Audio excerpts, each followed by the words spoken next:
From the age of 6, we were asked, what's next? We were asked to make our little brains fast forward before we even knew what that word meant. We sat in circles full of hopes and dreams of what we could later be, not even knowing who we were in the moment. The question of what you want to be, commonly answered by astronauts, ballerinas, singers, dancers, actors, and so much more. But now that circle of what you want to be has become more serious. As we sit in these seats as seniors, dragging along our feet to finish what some of us may call the best or the worst 4 years. But either way, we're all faced with the question, what's next? That question scares me, like the monster I believe was under my bed as a kid. That question scares me like the dark used to. But this time, there's no nightlight to turn on when I get scared. There's no blanket to hide under. That scary monster is approaching, and this time it's really there. This time it's real. When you close, your eyes is there. When you open, your eyes is there. Look back at what you wanted to be at 6. Why did it change? Did it change because you grew? Or did it change because society made you believe you couldn't even look in that direction? I rolled my eyes at that question of what's next. Because just last year, I didn't believe I would see my senior year, but I'm here. So don't rush me with what's next. If you really cared, you would celebrate the right now. That I made it to the right now for me. That's more than enough.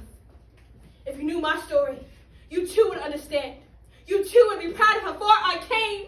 I'm scared to leave a place where I first found a voice. I'm scared to leave a place where I felt safe to let down my guard. I'm scared to leave this place where we stand, where we have all called safe. One day, this place that we call a safe space will no longer exist, and we'll be forced to find our own. But no matter how far we go, somehow we will always end up back here where we stand in place. The laughter, ever so clear. The personalities in this room, the relationships that were made, new or old or meant, itself in this floor, the sounds of computer key taps will be music to our ears. It will be a memory we hold. So if you don't know what's next, it's okay. Focus on the now. Because sooner or later, it'll just be a memory fading in and out. The last 4 years will lie in a scrapbook, and it's up to us if it gets dusty and old or not. So, I will focus on the now, so I won't get stuck in the winds of overthinking. In just 6 months, we'll turn the page, but that doesn't mean the rest of the book fades away. It's something new to read.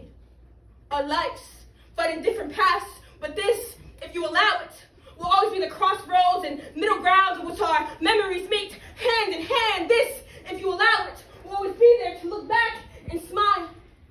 If you protect it, it will never fade or wash away, but stay here with us, our minds connecting dots and lines in our memories, always bringing us back to the middle of this floor. But let us skip into the unknown like the kids we used to be and be free and know too, our future will be all right. Thank you.